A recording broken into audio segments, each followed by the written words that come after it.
Kita di Malaysia ini betul Islam agama persekutuan, tapi kita negara pelbagai kaum, pelbagai agama.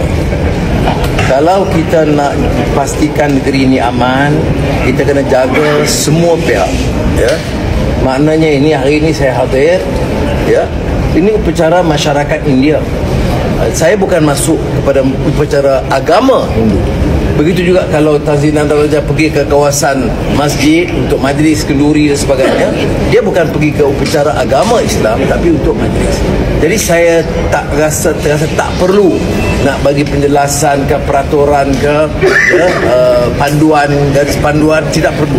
Yang perlu orang Islam jaga akidah dia, bahawa ada peraturannya, ada yang tak boleh dilanggar, tetapi untuk menyantuni masyarakat berbagai kaum, berbagai agama itu tidak ada masalah selama ini.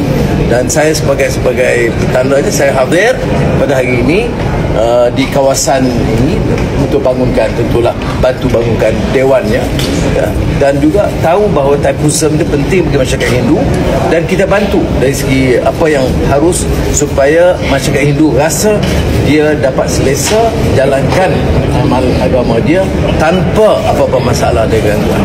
Jadi kalau masalah berbangkit, soal panduan itu bagi saya tidak berbangkit lagi. Ini telah diputuskan oleh Mesyuarat Jemaah Menteri, dan saya akan persembahkan kepada Ketua Duli Yang Maha Mulia Tuanku Sultan Nazrin yang menjadi pengurusi Majlis Kemajuan Islam.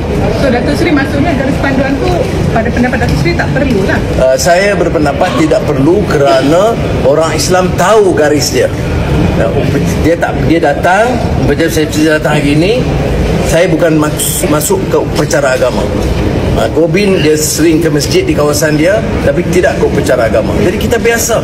Jadi jangan persulitkan, jangan menimbulkan kerisauan dalam masyarakat. Ini saya nak tegaskan keputusan Muktamad Jemaah Menteri pagi tadi.